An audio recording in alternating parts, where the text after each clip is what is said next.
完了，俩水母缠一块儿了。这玩意儿能用手解吗？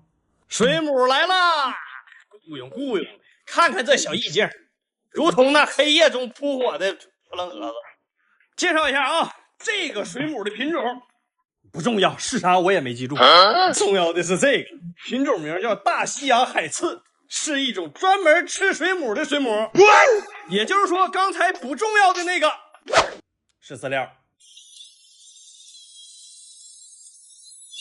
捞一个喂喂看。感谢这个不重要的水母为我们家大西洋海刺的饱腹感做出了一份贡献，让你们看看水母是怎么吃东西的。这就给挂上了，这玩意儿比我想象中的凶啊！再喂一个，我感觉另一只大西洋海刺好像要去抢去，这俩水母到时候别缠一块儿了，那可糟糕了。给你们拍一个侧面视角的啊，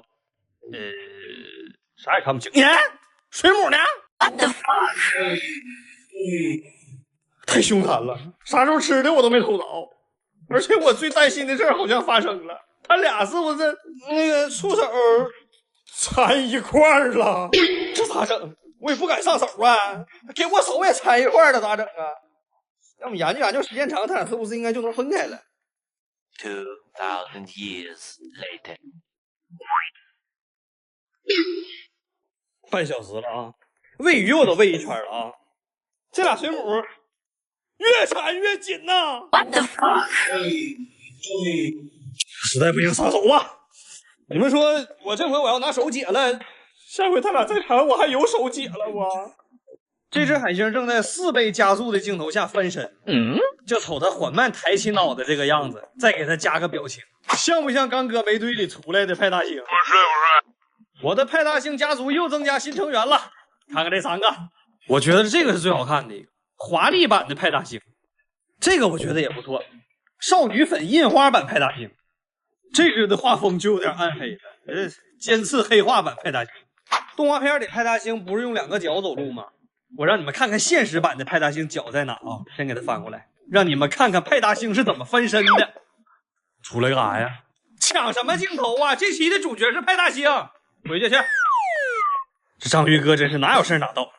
看到派大星伸出来这些触手没？这个就是我说派大星的触手，不是你的触手。回去，回你洞里待去。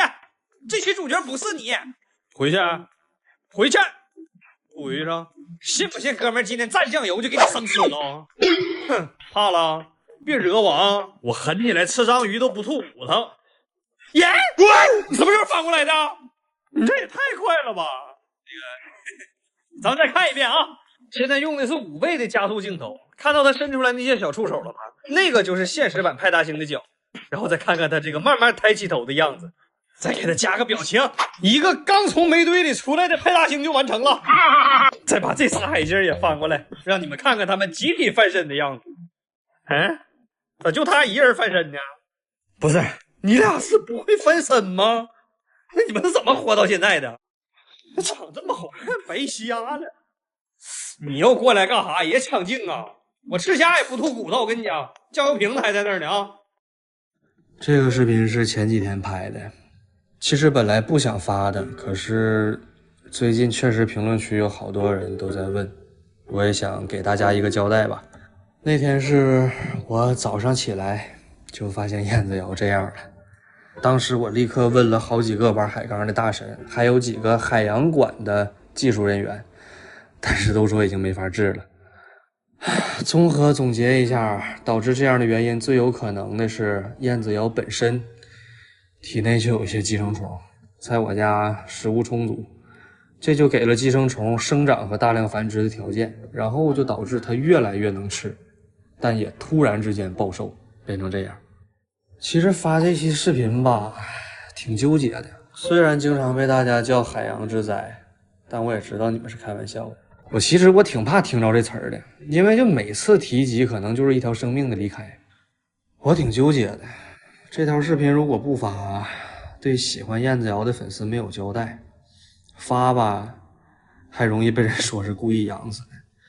其实各位可以仔细想一下，燕子瑶跟鲨鱼养在同一个缸里，同样的环境和水，如果我故意想养死燕子瑶，那我只能从环境和水上下手啊。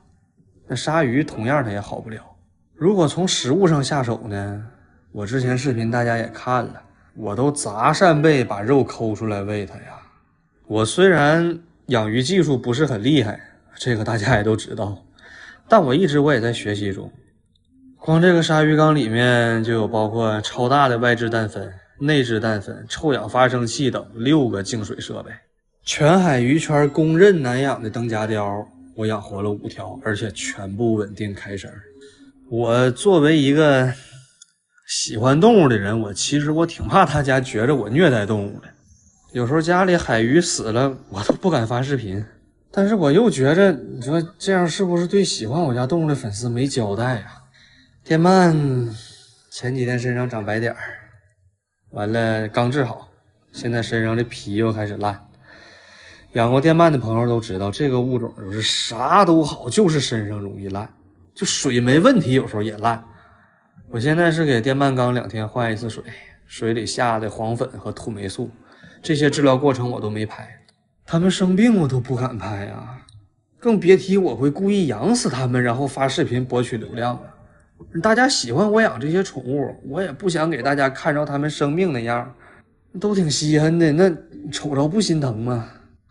这个时候的燕子瑶就已经快不行了，当时的我熬到下半夜4点多，然后陪他走完最后一程断气儿，然后捞出来给他埋了。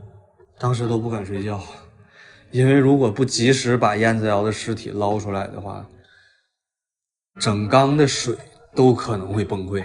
这样一来，那几条鲨鱼也会有危险。燕子瑶这个物种我超级喜欢，但是在做好充足的准备前，我不会再养了。希望也喜欢燕子瑶的粉丝们再多给我一些时间。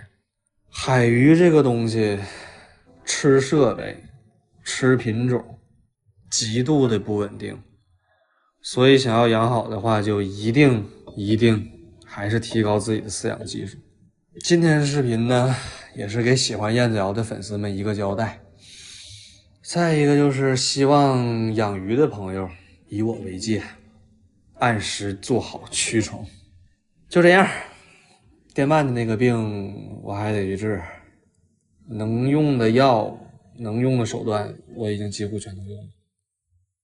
但愿能好起来吧，那么大玩意儿应该不能那么脆弱。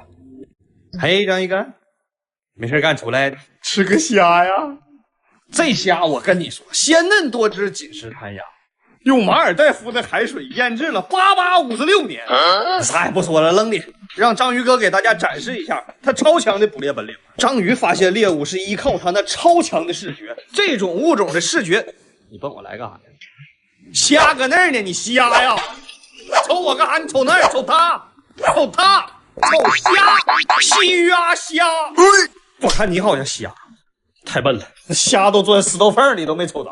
我拿夹子帮他一下啊！哎，那是我夹子，不是虾，你薅它干啥？你是不是虎？喝约虎？那虾在底下呢，你别薅我夹子。哎，对，虾搁那面呢。接下来给大家展示一下章鱼超强的胃口，它会在一瞬间包裹住猎物，然后，哎，嘴里明显咬着东西的章鱼，只剩下一只钳子的虾。哦，合着你就薅了一个钳子吃啊？太愁人了。那虾自断个钳子你就放过它了？你吃整只虾多香啊！来，大哥助你一臂之力，削它！哎，这个笨，看我怎么抓它！给你打个样，哎。这小玩意儿身法不错呀！别慌，稳住，瞄准，1、2、3，都抓着了！哥，我错了，我刚才不应该说你笨，我又帮你抢个钳子回来，你先冲中击。那虾走的也太好了，咱哥俩谁也没抓着啊！那虾只能先搁你缸里放着呢，主要是我也抓不着它呀。你们心心念念的我刚孵化成的小狗鲨还活着呢啊，卵黄也吸收的差不多了，但是知道他现在的泳姿吧？你们听说过托马斯全旋没？滚！我也不知道他为啥这么游泳啊！我都合计要么不行给他送工体去了，在我这儿浪费人才有点。然后前几天我让二哈帮我在厦门海鲜店收了一个重达15斤的超大海鳗，我打算放在鲨鱼缸里。然后为了保险起见，在二哈那儿养了几天，然后就这样了，就也没死，但是闲着没事就侧躺。可能是渔民给捞上来的时候伤着哪了，这状态我也不敢养啊。然后我就让二哈又送回海鲜店去了。哎呀，你看啊，本来是可以去当网红，结果自己不争气，只能拿给你回收上酒席了。情况就是这么个情况。完了，我估计这条海鳗现在应该在某对新人的婚礼上变成几十盘菜了。这真是始于海鲜店，终于海鲜店呐。然后还有前段时间得皮肤病的电鳗，经过我长达半个月的治疗，现在已经有明显的好转，身上大面积烂的这个皮肤已经开始接近于康复了，但是还是没有开始吃东西。不过也没啥事儿，你这玩意儿，这皮肤已经开始渐渐康复了，脱离生命危险了，那就啥时候身体舒服了，啥时候想吃也就吃了。